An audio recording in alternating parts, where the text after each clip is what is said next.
I'm going to go over Israel and Iran's nuclear history, starting with Israel. Israel has never confirmed having or working on nuclear weapons, even though it's widely known that they do have them. These articles declassified last year prove that Israel does have weapons. This is a Joint Atomic Energy Intelligence Committee report from December 1960. It clearly states that France helped Israel create a plant near Dimona. It also states that this plant was definitively being used to make weapons. In 1965, the US performed some inspections of this reactor, the implication being that the US deemed it a risk for Israel to have nuclear weapons. In March 1967, there's a State Department intelligence report that stated that Dimona was working on making a reprocessing plant for plutonium, and this just exacerbated the US's worries. On June 5th, 1967, the Six-Day War started. This war was propagated by Israel, who preemptively launched an air assault on Egypt and Syria. This led to numerous areas being captured by Israel, including the Gaza Strip and the West Bank. In preparation for this war, Israel created 2 to 3 nuclear weapons. In 1969, President Nixon met with the then Prime Minister of Israel, Golda Meir. While there's no direct record of this meeting, it's understood that they came to an agreement that Israel will never disclose nuclear weapons existing in Israel. In 1974, a special national intelligence estimate also proved that Israel had nuclear weapons. I'll be putting a link in the description that shows a lot more of US-Israel collusion. Currently, Israel is estimated to have about 90 nuclear warheads with the capacity to make about 300 more. Iran's nuclear program started in 1967 with equipment supplied by the US. It's important to remember that the US initially endorsed Iran's nuclear program.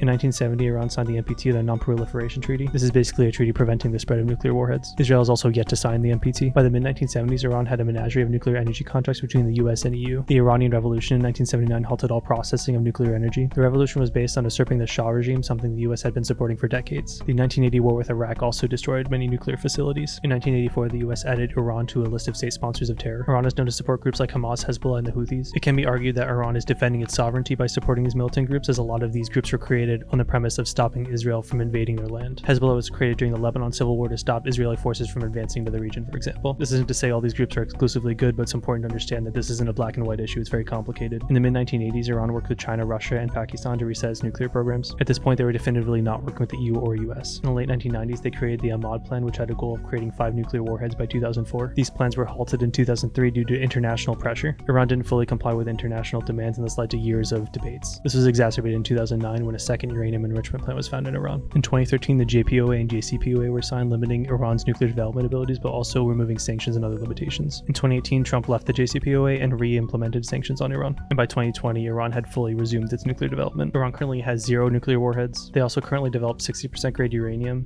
Weapons grade uranium is considered to be at 90%. So currently, Israel has 90 nuclear warheads, Iran has 0. The US military thinks that Iran might start developing nuclear warheads, maybe, soon, potentially. The real difference in Israel and Iran's nuclear programs is one is supported by the US and the West, and the other isn't. I'll be posting more about this and other topics. Make sure to like and follow to stay up to date.